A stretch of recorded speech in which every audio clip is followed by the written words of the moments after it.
Tudo da Canção Nova em um só lugar. Canção Nova Play. O Senhor esteja convosco. Ele está no meio de nós. Proclamação do Evangelho de Jesus Cristo segundo Mateus. Glória a vós, Senhor. Naquele tempo, Jesus chamou os 12 discípulos e deu-lhes poder para expulsarem os espíritos maus e para curarem todo tipo de doença e enfermidade.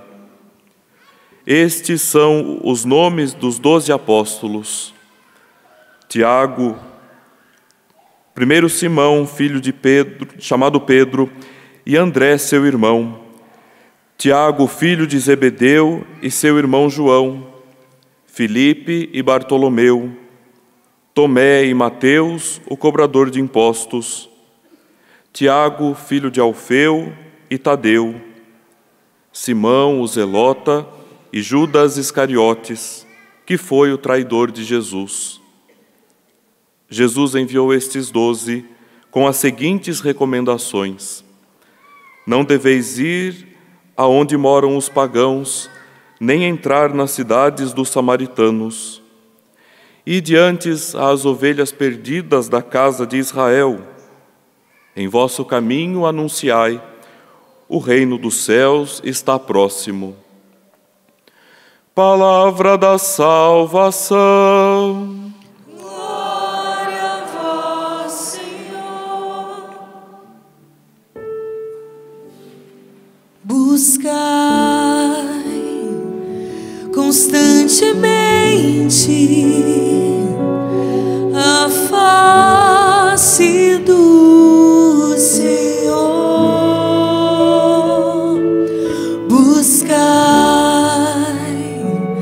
constantemente a face do Senhor. Buscai constantemente a face do Senhor, a face do Senhor. Buscai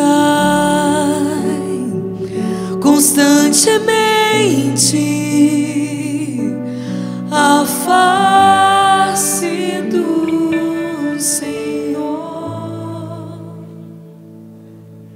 Meus irmãos, minhas irmãs, é exatamente isso que nós precisamos nos adestrar constantemente, todos os dias, com empenho, com determinação, com disciplina, buscar a face do Senhor. Pois esse é o segredo dos santos, como nós celebramos hoje, São Bento. Esse é o segredo que a igreja conta para os seus fiéis, para que eles vençam as batalhas que eles enfrentam contra si mesmos.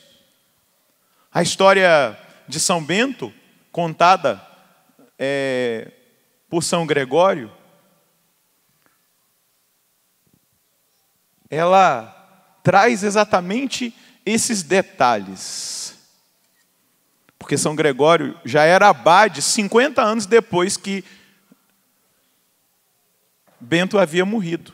Então ele estava muito próximo da história.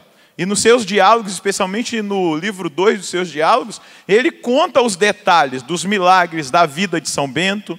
Então, a memória daqueles primeiros que conviveram com o santo estava muito viva. E ele conseguiu compilar, ele conseguiu escrever, ele conseguiu detalhar realidades da vida deste santo, que hoje a igreja celebra, e que é tão popular, e que ilumina a nossa caminhada. Bento era de uma família nobre, e ele foi mandado por sua família para Roma para estudar direito, não é? Lá na Cidade Eterna. Tinha 17 anos quando ele foi para lá. E na sua ida até Roma, quando ele começou a se envolver com os estudos, era um rapaz inteligente, mas muito piedoso, religioso, né? Dedicado às coisas de Deus. E quando ele se deparou com a maneira que viviam os jovens daquela época, aqueles que estavam estudando, ele tomou a decisão: eu não quero isso para a minha vida, eu não quero perder a minha pureza, eu não quero me expor a tudo isso que eles vivem, então eu quero, a partir de agora, dar um passo concreto, abandonar definitivamente as realidades desse mundo para ser trabalhado por Deus. E ele encontrou um monge cenobita chamado Romano, o nome dele era um romano mesmo, e ele o conduziu até o alto de uma montanha, aonde ele ficou por 3 anos numa caverna, sozinho. E esse irmão, esse monge eremita chamado Romano, levava para ele o pão nosso de cada dia, para ele se alimentar. E ali Bento foi sendo treinado, adestrado a buscar a face do Senhor. O que nós cantamos? Buscai constantemente a face do Senhor. E ali Bento foi sendo treinado para a santidade, foi se santificando diante do Senhor, diante da face de Deus. Deus foi trabalhando na vida daquele homem. Ele foi lutando contra as realidades próprias que ele trazia, das guerras interiores da sua carne. Ele foi lutando contra tudo aquilo que era presunção, orgulho que se manifestava nele, apegos às realidades terrenas. E ele foi ali durante 3 anos se submetendo a Deus. Conta São Gregório, nesse segundo livro, que teve um dia que Bento teve uma tentação de pensamento contra a castidade, e a decisão dele era tão radical de ser puro, que ele se jogou em cima de um espinheiro, que o feriu profundamente. Ele rolou naquele espinheiro, enquanto ele não ficou todo ferido, e viu a tentação ir embora, ele não parou, por amor a Jesus, porque ele estava buscando aquele que dava sentido à vida dele. E aqui existe algo importante de nós entendermos: é nesse Deus verdadeiro, neste Senhor, que nós encontramos o sentido da nossa vida. Ele é o sentido. Ele é a alegria, Ele é a felicidade verdadeira. Só vamos ter felicidade verdadeira naquele que nos fez para a felicidade. Só nele, vai dizer Santo Agostinho. E eu e você que estamos aqui hoje, ao olhar para a primeira leitura do profeta Oséias, nós vamos perceber o profeta Oséias trazendo uma realidade deste povo que havia se afastado do Senhor.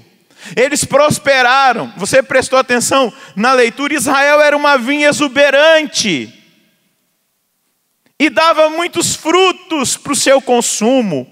Na medida de sua produção, erguia os numerosos altares. Na medida da fertilidade da terra, embelezava os seus ídolos. Com o coração dividido, deve agora receber castigo. O Senhor mesmo derrubará os seus altares, destruirá os seus simulacros. Quanto mais prosperidade, mais altares. E aí, não é multiplicação, é divisão do coração. Aquele povo que deveria adorar o único Deus, que deveria buscar a face de Deus, foi se dividindo, foi dividindo o seu coração, foi abandonando a face de Deus. E ao abandonar a face do Deus verdadeiro, ao viver aquele sincretismo religioso, ao mesmo tempo amavam um pouco a Deus, mas também amavam os ídolos, as promessas que os falsos deuses faziam, eles acreditavam, e aí foram erguendo altares, foram erguendo templos, no templo da prosperidade, na época do reinado de Jeroboão II, e a partir dali, eles foram se desviando. E aí, olha o que o profeta Oséias vai dizer: de certo dirão agora, não temos rei, não temos medo do Senhor, que poderia o rei fazer por nós? Foram negando a Deus, e é verdade, Deus permitiu a correção, o castigo. A Assíria ocupou todo aquele lugar, e todos os 6 reis que vieram depois de Jeroboão, depois da morte de Jeroboão, ou eles estavam ali aliançados com o rei da Síria e só faziam o que eles mandavam, ou eles não traziam segurança nenhuma para aqueles que eles governavam, porque um matava o outro para suceder, né, na dinastia real. Então eles não tinham mais ninguém por eles. Samaria está liquidada, seu rei vai flutuando como palha em cima de água. Será desmantelada a idolatria dos lugares altos, pecado de Israel. Ali crescerão espinhos e abrolhos sobre os seus altares.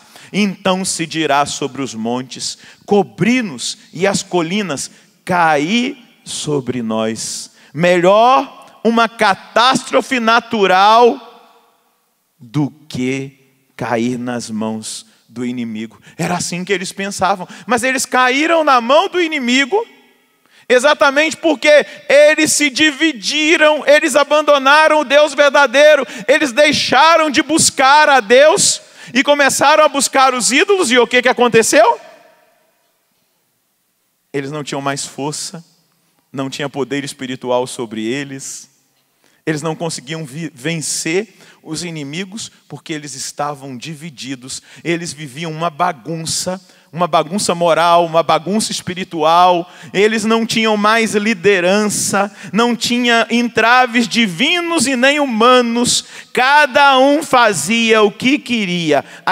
A imoralidade reinava no meio deles. Não parece um pouco com a nossa geração? Cada um quer fazer o que quer.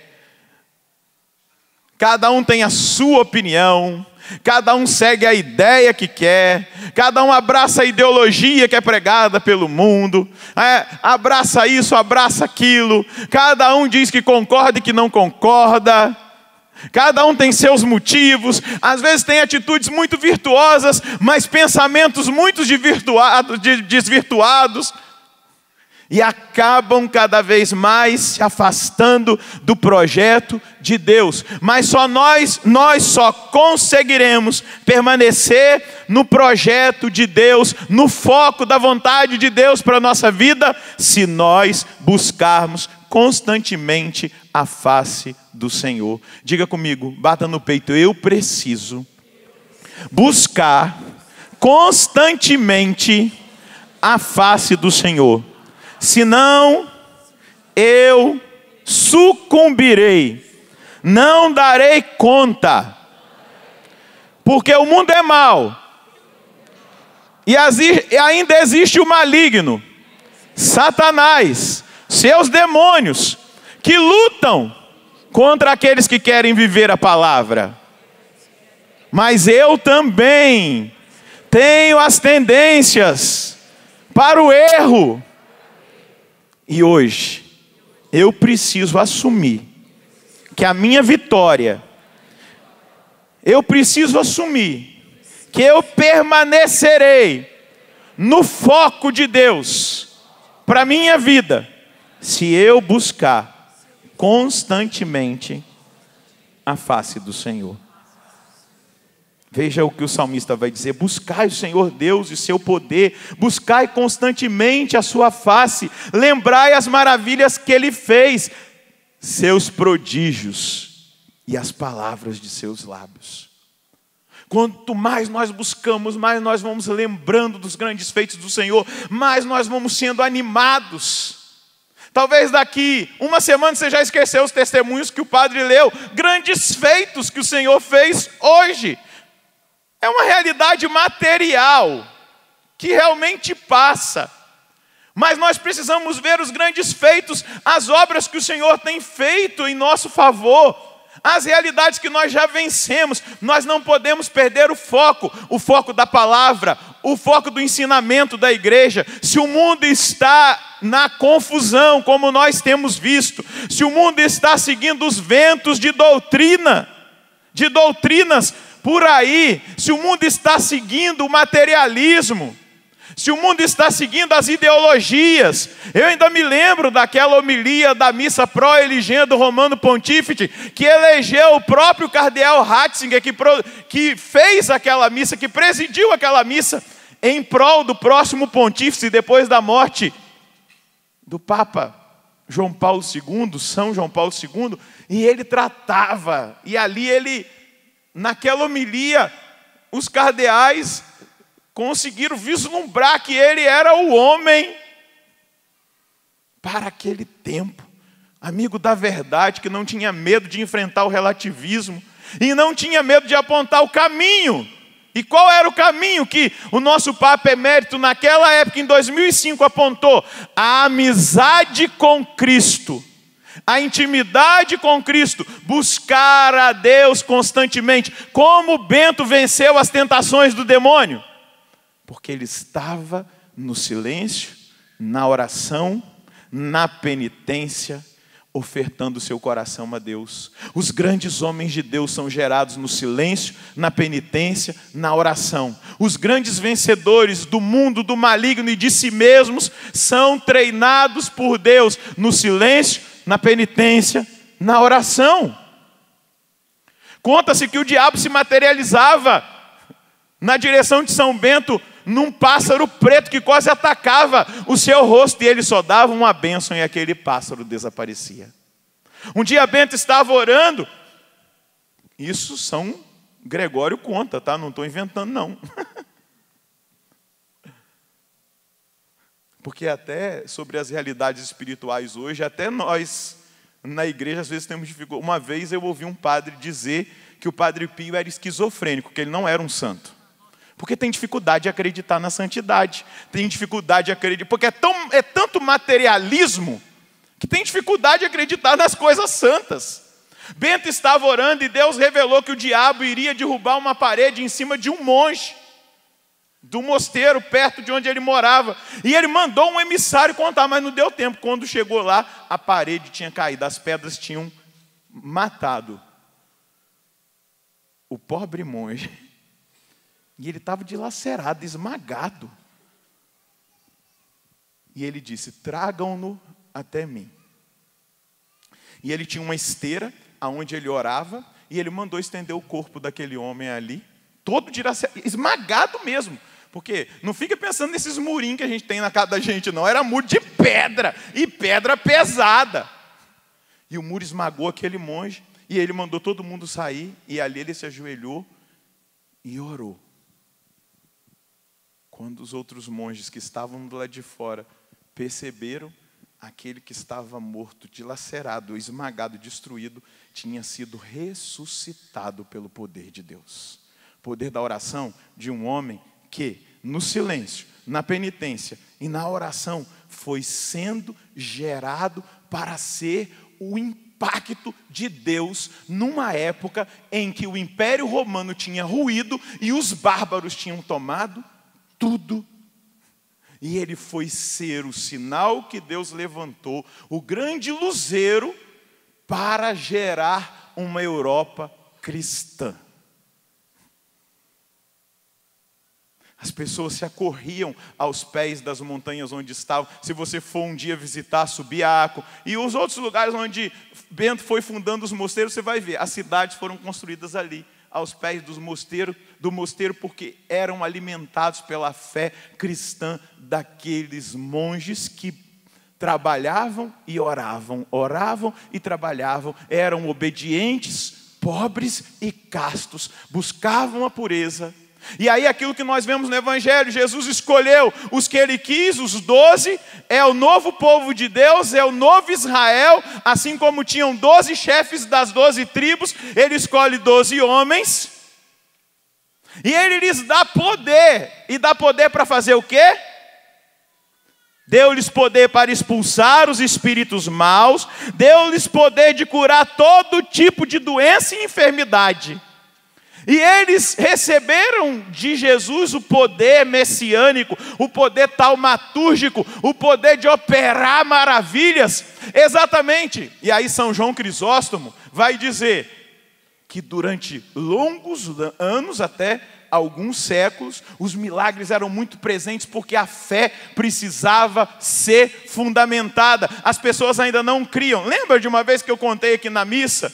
De São Francisco Xavier, que foi pregar lá pelas Índias, para aqueles cantos lá, e ele chegava nas aldeias pagãs, E quando ninguém se convertia pela pregação dele, ele dizia: vem cá, deixa eu ensinar um negócio para vocês. Aí ia lá no cemitério e falava assim: abra a primeira sepultura que tem aí na frente. Abria a sepultura e dizia: ressuscita, em nome de Jesus. O morto levantava. Toda a cidade se convertia e acreditava em Jesus Cristo. Não acreditava naquele homem, acreditava no poder que ele usava, que foi dado para os apóstolos, que é dado para a igreja, um poder divino. Bento ressuscitou aquele homem. Esse poder se estende de geração em geração, porque o detentor do poder delegou aos seus apóstolos esse poder, e esse poder foi delegado para a igreja. Essa autoridade foi dada à igreja, e São João Crisóstomo diz: depois que a fé foi fundamentada, aconteciam milagres uma vez ou outra, mas ele diz: todas as vezes que o mal crescer, quiser imperar, a sociedade estiver indo de mal a pior, Deus fará aparecer na sua igreja de novo os seus milagres, para que o seu povo volte para a fé. Você viu o milagre aqui? Foi o padre que fez? Não. Quem fez? Glória a Deus que você entendeu tudo. Pode aplaudir porque você entendeu tudo. Coitadinho de mim, não faço nenhum milagre.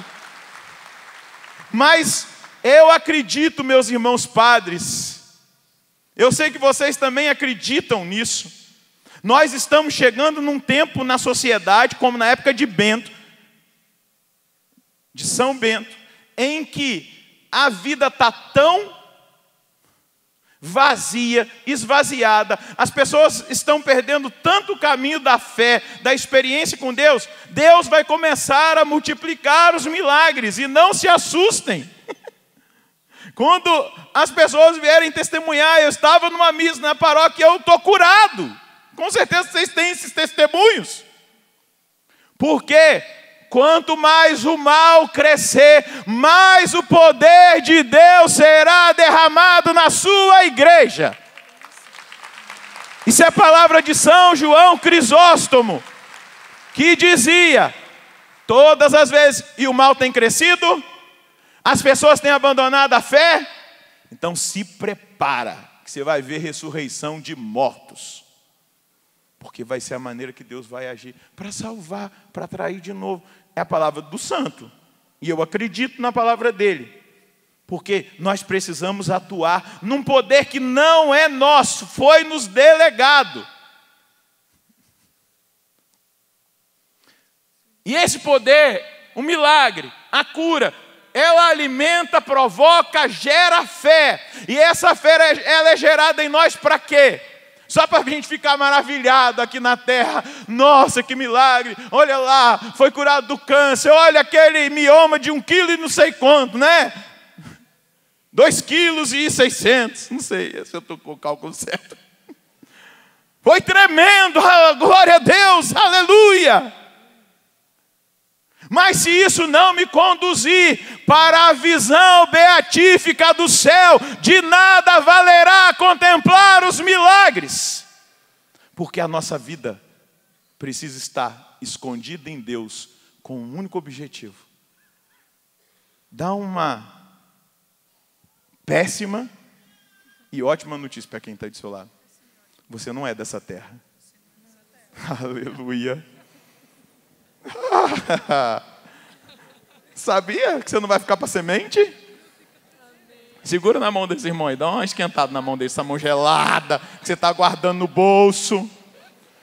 Segura na mão dele, balança a mão dele e diga: ó, nós não é dessa terra não, meu irmão.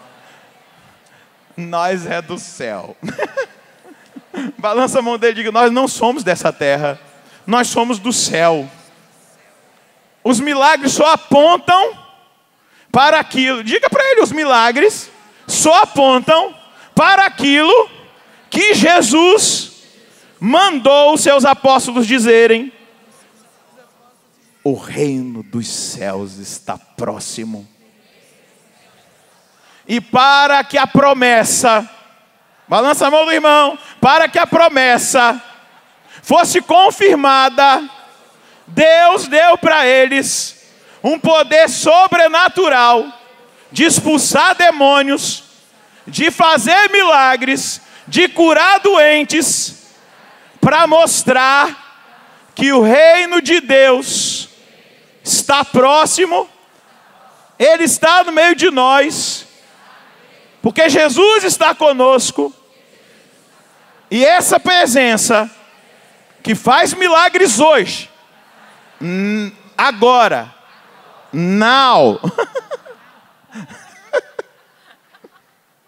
Balança a mão dele, agora. Só com um único objetivo. Para você entender que esses poderizinhos aqui da terra, essas coisas passageiras, não se compara com o poder do céu que está preparado para aqueles que o amam. Aleluia. 1 Coríntios 2:9. Sabemos que o que Deus preparou para aqueles que o amam, nenhum olho viu, nenhum ouvido ouviu e nenhum coração foi capaz de sentir. Esse é o foco. Esse sempre foi o foco dos santos. Esse precisa ser o nosso foco. Para a gente não sair do foco, o que a gente tem que fazer? Buscai constantemente a face do Senhor. Só mais um milagre que Bento fez. Tem tanto, gente. Uma vez Bento mandou o Plácido, que era é santo também, né? Gente, no século XIV, já tinha sido dado para a igreja, os beneditinos, 24 papas. Se eu não me engano, eu não sou bom de matemática não, tá? De guardar número. 400 cardeais. Se eu não me engano, 15 mil bispos. Isso no século XIV. E 1.500 santos canonizados. E o Plácido era muito próximo de Bento, do abade Bento, né, de São Bento. E Bento pediu para ele ir num lago, num rio que tinha para pegar água. E o rapazinho caiu dentro do lago e foi arrastado e começou a afogar. E Bento estava orando e Deus mostrou para ele que o menino estava afogando. E ele disse para Amaro, que é também Santo Amaro, ou Mauro, e falou assim para ele: vai lá porque o Plácido está morrendo afogado. E deu a bênção para ele e ficou em intercessão. O Amaro saiu correndo, não viu nem a água. E foi andando sobre as águas. Pegou o outro pelos braços, arrastou e trouxe para a beirada do lago. E o outro falou assim: você viu o que aconteceu? O que estava afogando? Ele falou assim: não. Ele falou assim: você foi me buscar andando sobre as águas. E aí ele disse: o nosso Pai está orando por nós lá de cima. E Jesus nos salvou. Buscai constantemente a face do Senhor.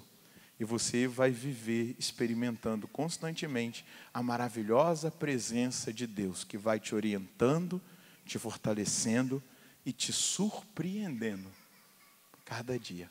Porque o nosso Deus é o Deus das surpresas. Das surpresas. Feche os seus olhos. Traz a sua mão sobre o seu coração. Aquele menino com 17 anos resolveu: olha, eu não quero me contaminar com essas coisas, não. É o sonho do meu pai que eu seja advogado, mas eu quero ser de Deus. Deixou tudo. Eu sei que cada um desses padres, se eu entregasse o microfone na mão deles, eles iriam testemunhar o que um dia tocou no coração deles, para eles deixarem tudo e servir a Deus. Talvez você não tenha uma vocação religiosa como a nossa, de entrega total, de consagração. ser leigo, é o ano do laicato no Brasil. Mas você pode ser de Deus, lá no mundo onde você vive, na sociedade, na cidade. E eu não tenho medo de dizer para você, Deus quer fazer de você um luzeiro, como fez de Bento, patrono da Europa, um sinal, num tempo, numa geração destruída, como estava Israel do profeta Oséias. Deus quer fazer de você um sinal, você que estuda lá na sua faculdade, você que trabalha na empresa, em algum órgão público, em alguma realidade. Deus quer fazer de você um sinal, mas você nunca conseguirá ser um sinal se você não buscar constantemente a face do Senhor, dia após dia, com vontade ou sem vontade, mas está constantemente diante de Deus, em oração, trabalhando em oração. Ora et labora. Diga para Deus agora que você quer. Peça ao Espírito Santo para te provocar. Fala agora, responda a essa palavra que te provocou.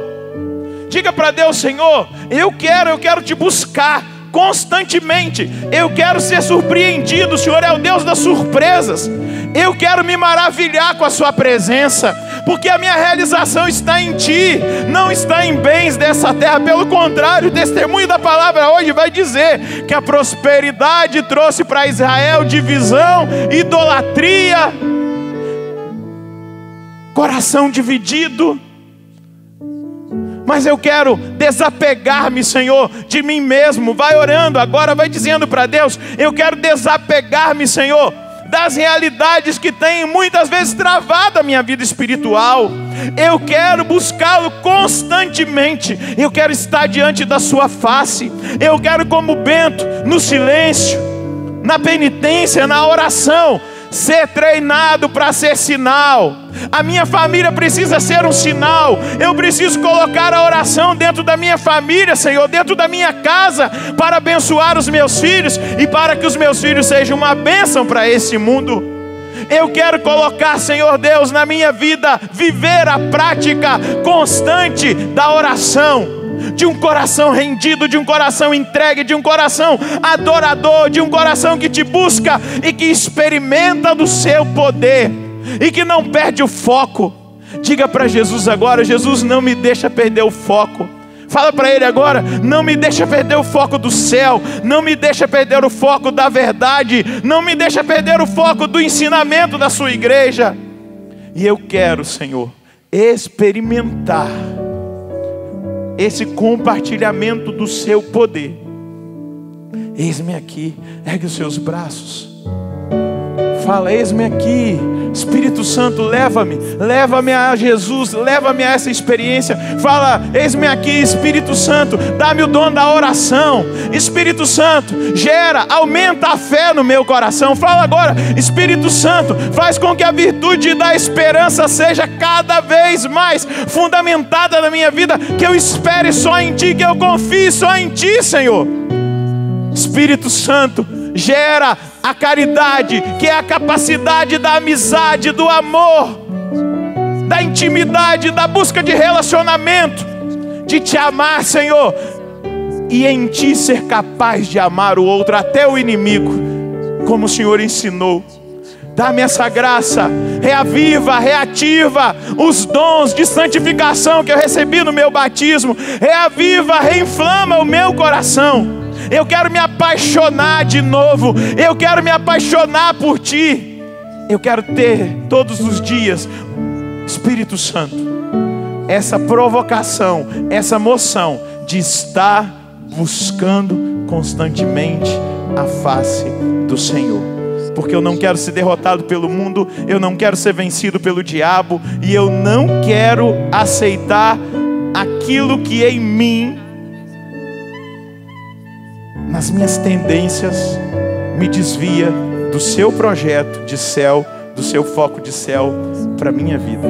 E diga: obrigado, Espírito Santo. Obrigado porque tu escutas o meu clamor, o meu pedido, e eu verei. Diga: obrigado, Espírito Santo, porque eu verei a minha vida cada vez mais transformada. Eu viverei as maravilhas, as surpresas da sua presença, da presença de Jesus, da intimidade, do relacionamento. Eu verei e viverei para testemunhar que valeu a pena. Como Bento e tantos outros, eu vou testemunhar que valeu a pena. Dá um empurrãozinho quem está aí do seu lado. Diga para ele: vai valer a pena. Dá uma sacudidinha nele para dar uma esquentada e diga para ele: faça valer a pena. Diga agora, apontando para as câmeras que vão filmar vocês aí. Tem uma aqui embaixo, tem uma aqui em cima. Aponta e diga para quem está em casa: faça valer a pena. Diga: faça valer a pena. Buscai, diga: buscai constantemente o Senhor, e você verá que valeu a pena. Aleluia. Pode se aplaudir, pode aplaudir quem está em casa. Louvado seja nosso Senhor Jesus Cristo. Para sempre seja louvado. Obrigado, Jesus. Tudo da Canção Nova em um só lugar. Canção Nova Play.